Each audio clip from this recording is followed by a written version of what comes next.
The slide changed and my name disappeared. That was the moment I understood everything had shifted. I was sitting in the boardroom with 15 other people, watching a PowerPoint presentation that was supposed to be about continuity planning. Instead, it became the moment my entire career got erased. The screen showed a new name. Caleb Ward, Director of Strategic Growth. My boss was talking smoothly, like this had always been the plan. Like this made sense. Caleb. I knew Caleb. He was 26 years old. He'd been at the company for 6 months. 6 months. I'd been working on the Titan acquisition for 2 years. 2 years of late nights. 2 years of structuring a $3 billion deal. 2 years of investor calls that lasted until midnight. 2 years of reviewing contracts line by line, fixing problems that nobody else could even see. And now he was leading it. Danielle, my boss said, glancing at me like I was an intern who'd wandered into the wrong meeting. We'll be supporting the transition. Supporting. The word hung in the air like poison. My hands were folded in my lap so tightly my knuckles turned white. I forced a smile. The kind of smile you give when your entire professional identity just got handed to someone else's nephew. The room was completely silent. Everyone in that boardroom knew what this meant. They knew I'd built this deal. They knew Caleb couldn't close a lemonade stand. But nobody said anything. Nobody spoke up.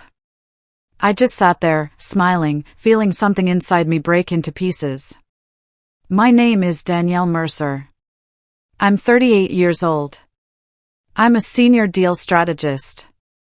Or at least I was. I've been in private equity for 14 years. I started as an analyst. Nobody handed me anything. I worked for every promotion. Every deal. Every paycheck. I built the Titan acquisition model from absolute scratch. I didn't have a template to follow. I created one. The deal was massive. $3 billion. For a company our size, it was everything. We were profitable, but barely. The market had shifted. Competitors were moving faster. If we didn't close something big, we'd start cutting jobs by next quarter. That was the reality nobody talked about in meetings. But everyone knew it. Titan was survival. And I'd structured the entire strategy around making it happen. I'd identified the target 2 years ago when nobody else even knew they were vulnerable. I'd analyzed their financials. Found the inefficiencies. Built the model that showed how we could acquire them, restructure their operations, and create a profitable company worth double what we were paying. I'd done all of that. Me. And then my boss decided that his college roommate's son should take credit for it. That was when I realized this wasn't about performance. It wasn't about who could do the job best. It was about protection. Caleb's father was connected. He knew people. And my boss was protecting that relationship. I'd been sacrificed for politics. After the meeting ended, Caleb walked over to my desk. He was smiling that smile that people wear when they have no idea what they've done. He smelled like expensive cologne. The kind that costs more than my lunch. "Hey, Danny," he said, using a nickname I hated. "I'm really excited to learn from you on this." Learn from me. I wanted to laugh. Or scream. Or both. My boss was standing behind him, watching to see how I would react. I could feel his eyes on my back. This was a test. If I lost my temper, if I said something sharp, I'd be the problem. I'd be the difficult senior person who couldn't handle change. So I did what I always do. I smiled. "Of course," I said, my voice completely steady. "Happy to help." The words came out perfectly. Professional. Supportive. Like I meant every single one. But my jaw ached from holding my face in that expression. That night, I went home and opened my laptop. I started saving everything. Every email about Titan. Every model I'd created. Every spreadsheet. Every analysis. Every conversation. I saved it all to an encrypted drive. I didn't know what I was going to do with it yet. But I knew I needed to protect it. Because I had a feeling that in a few weeks, when things started falling apart, they'd try to blame me for not being supportive. For not helping the transition properly. I wasn't going to let that happen. 2 days later, the finance director pulled me aside. We were standing near the coffee station. She looked nervous. If Titan doesn't close, she whispered, we're cutting 30% of staff. 30%. That meant roughly 150 people. I knew all of those people. Some of them had families. Kids. Mortgages. And the entire company's survival was now dependent on a deal being led by someone who'd never closed anything bigger than a $10 million contract. This wasn't just about ego anymore. This wasn't just about me being pushed out. This was reckless. This was the kind of decision that could destroy a company. Caleb didn't understand leverage. He didn't understand risk exposure. He didn't understand that Titan's board was made up of people who would walk away if they sensed weakness in our leadership. And they would sense it. Within weeks. This wasn't going to work. I knew it in my bones. But I also knew I had to make a choice. I could let it fail. I could step back and say nothing. I could watch the company burn for making a stupid decision. Part of me wanted to do exactly that. But then I thought about all those people who'd get fired. People who'd done nothing wrong. People who were just trying to keep their jobs. So I made a decision. I wasn't going to sabotage anything. But I wasn't going to save them either. I was going to see how Caleb would actually perform. And then I'd decide what to do. Caleb led his first major client call with Titan's executives 2 days later. I listened in from my desk. I could hear everything through the conference line. He stumbled through the valuation assumptions. He missed critical risk exposures. He overpromised integration timelines that we couldn't actually meet. Halfway through the call, the CFO of Titan asked a specific question about capital structure. Caleb froze. I could hear the silence on the line. Then the CFO said, Danielle, what's your view on this? The room stopped. Everyone knew the answer. Everyone was looking at Caleb and waiting to see if he'd let me speak. My boss was in that meeting. He was probably turning red, realizing that the client had just asked for me. I could have said nothing. I could have let Caleb flounder. Instead, I answered professionally. We'll provide a revised model with updated sensitivity analysis, I said, my voice calm and measured. Nothing emotional. Nothing accusatory. Just the right answer. When I finished speaking, the CFO's tone changed. He sounded relieved. He sounded like he'd just gotten control of the call back. And I realized something important. The client didn't trust Caleb. But they did trust me. And they knew the difference. That's when I understood the real problem with my boss's decision. It wasn't just stupid. It was visible. Everyone could see it. The client could see it. The board would see it. And very soon, everything was going to fall apart. I asked my boss for a private meeting. I thought maybe if I talked to him, if I explained the risks, he'd reconsider. We sat in his office. He was leaning back in his chair like he had all the time in the world. You're too analytical, Danielle, he said, not looking at me. Titan needs vision. Vision. I'd built the entire financial structure of this company. I'd created the models that showed how to unlock value in assets nobody else could see. And he was calling that analytical like it was a weakness. "You're not leadership material," he continued. "You don't command rooms." "I don't command rooms?" "I'd built them. I'd constructed entire negotiation strategies. I'd managed investors worth billions of dollars." But he was sitting there telling me I wasn't a leader. Something inside me went very quiet. The kind of quiet that happens when you realize someone's already made up their mind. When you understand that nothing you say will change anything. I stood up and walked out of his office. I didn't slam the door. I didn't say anything harsh. I just left. And as I was walking back to my desk, I realized I was done. Not done with the job. Done with trying to prove myself to people who'd already decided I wasn't worth believing in. An investor I'd worked with for 5 years called me directly. We'd built a relationship over multiple deals. He'd seen me work. He knew what I could do. "Why aren't you leading Titan anymore?" he asked. I could have given him the company line. I could have said it was a strategic decision and left it at that. Instead, I chose honesty. "It was a strategic decision," I said, which was technically true. But I didn't defend it. I didn't pretend it made sense. There was a pause on the line.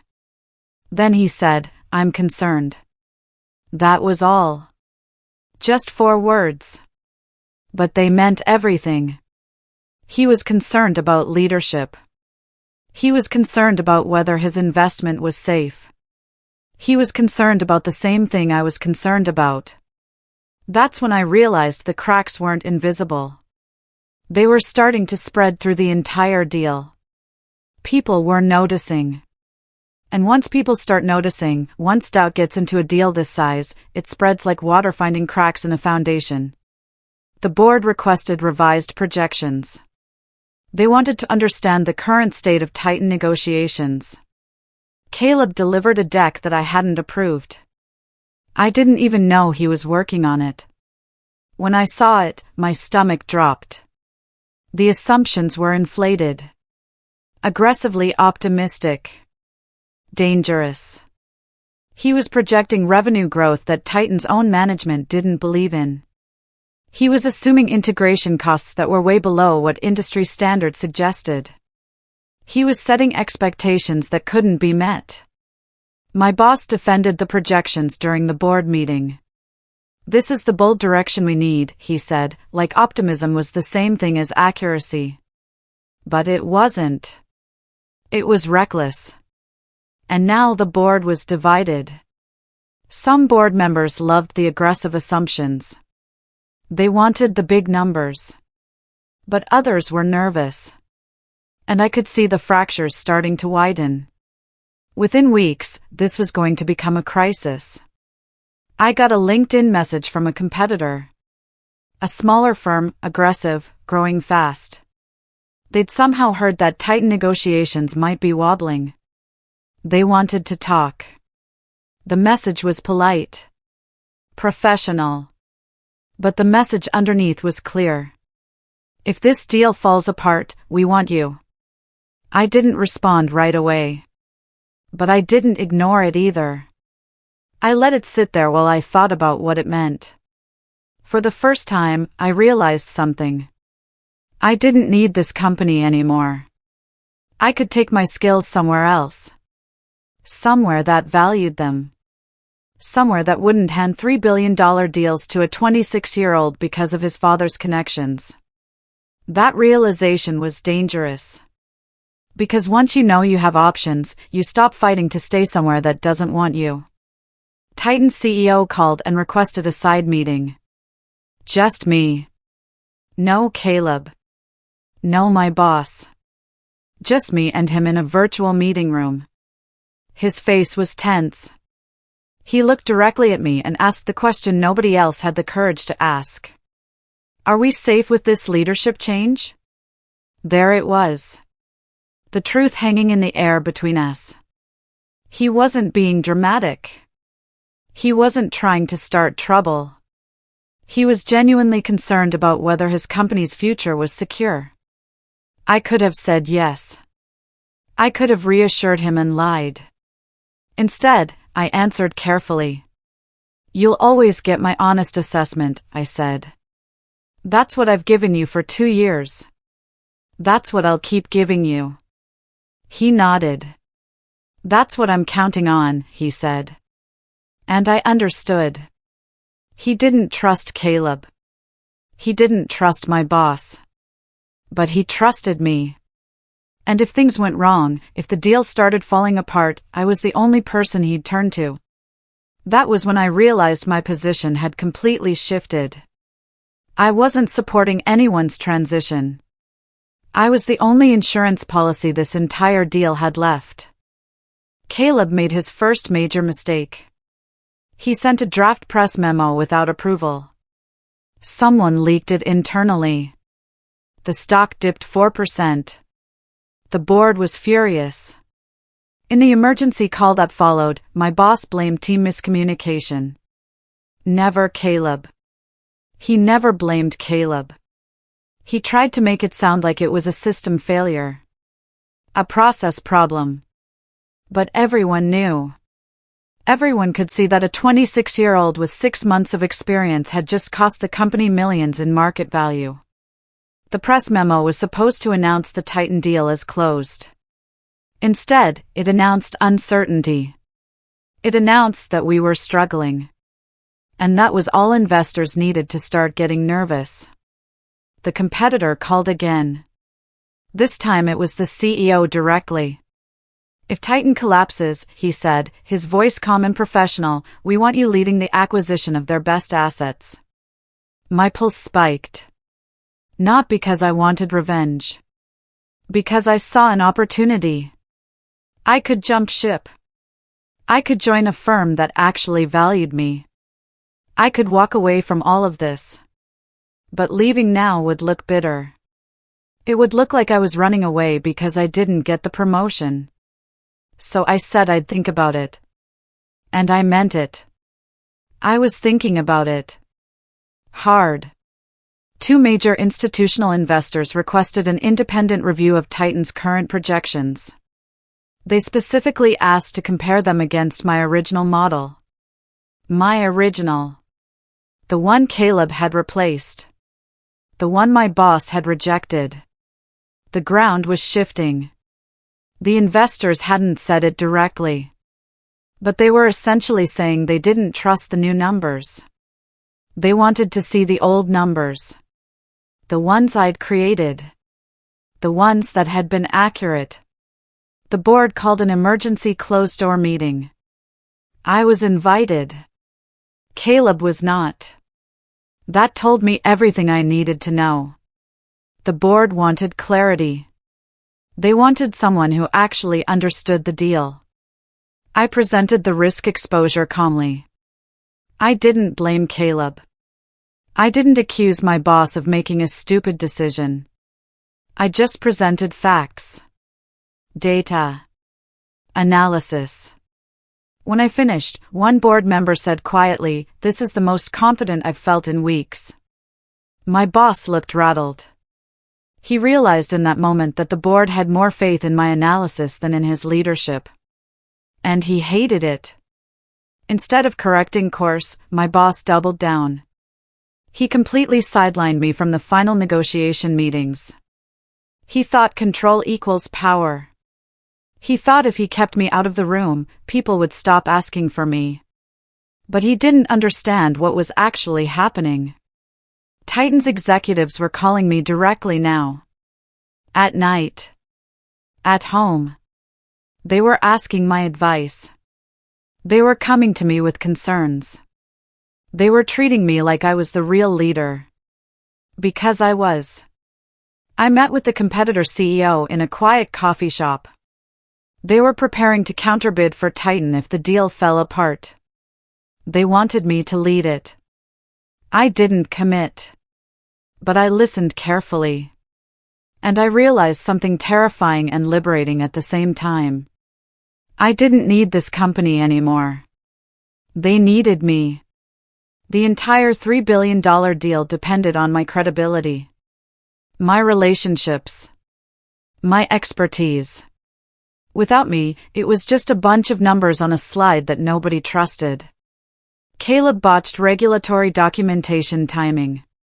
A critical filing deadline got pushed back. Delay penalties were triggered. Millions were at risk. The board panicked. My boss looked 10 years older. His hair had more gray in it. His face had lines I'd never noticed before. But he still wouldn't admit he'd made a mistake. He still wouldn't acknowledge that replacing me had been reckless. His pride was more important than the company. Titan's CEO called an emergency meeting. Everyone was on the call. My boss. Caleb. The board. Me. He didn't waste time on pleasantries. "We will not proceed under current leadership," he said. His voice was ice. My boss asked what he meant. The CEO answered directly. "We only move forward if Danielle leads negotiations." The room went silent. Ice-cold silent. Everyone knew what that meant. They were essentially saying we had to put me back in charge or the deal was dead. My boss opened his mouth to respond. My boss refused. He said, "We can't set that precedent." Precedent. He was worried about precedent. About what message it would send if he admitted he'd made a mistake. About protecting his own image. About his pride. While the CEO was sitting there saying the entire deal would die without me, my boss was worried about not looking weak. That was when I made my decision. I watched him choose ego over survival. And I walked away. I wrote a resignation letter. Short. Professional. No drama. No explanation. No threats.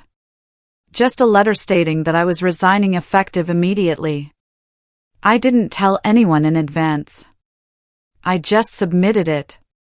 And as soon as it was official, I called the competitor CEO. "I'm ready," I said. He responded within an hour with an offer. More money. Equity. Respect. Everything my old company couldn't give me. Within days of my resignation, Titan's leadership called me again. They were panicking.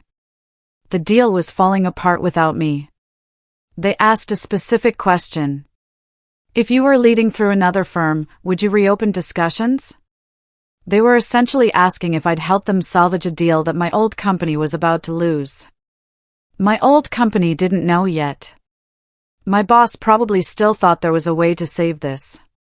But Titan already knew. And they were reaching out to me. Through the competitor firm, we presented a revised acquisition proposal for Titan. It was stronger than the original. Safer. More transparent. We fixed every problem that Caleb's inflated projections had created. We presented realistic numbers. Honest timelines. Real risk assessments. Titan's board responded positively immediately. They wanted to move the deal. Entirely. To a different company. To my new company. My old company found out the next day when the news hit Bloomberg. Stock dropped 12%. Suddenly everyone knew.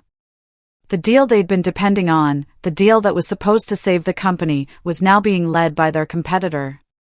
And it was being led by me. An emergency shareholder meeting was called. The board at my old company was under fire. They were being accused of negligence. Nepotism. Reckless risk management. My boss tried to defend himself. He tried to explain the decision to replace me. He tried to justify keeping me out of negotiations. But the numbers didn't lie. The company's biggest deal had moved to a competitor because of his leadership decisions. He was removed. Effective immediately. No golden parachute. Just removed. In a different conference room. A different building. I was sitting at the head of the table with Titan's executives. This time, I wasn't supporting anyone's transition. I was leading. I walked them through final terms. Confident. Controlled. Everything I'd learned over 2 years of building this deal. Every relationship I'd developed.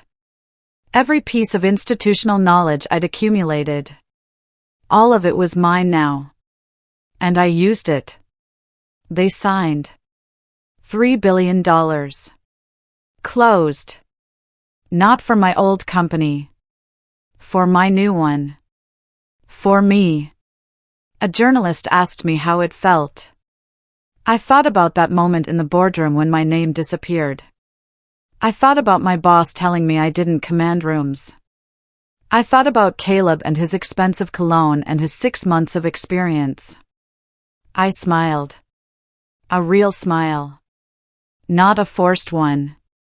My old company was restructuring under new leadership. Caleb was gone. My old boss was no longer in the industry. And I was holding equity in the firm that just closed the biggest deal of the year. Here's what I learned. You don't scream when you're underestimated. You don't fight. You don't prove people wrong by yelling at them. You build. You wait. You gather your evidence. And when the moment comes, when the stakes get high enough, when people realize they actually need you, you let competence speak. I wasn't replaceable. I was essential. And they found out far too late to do anything about it. Kindly like, share, and subscribe for more intriguing stories. The end.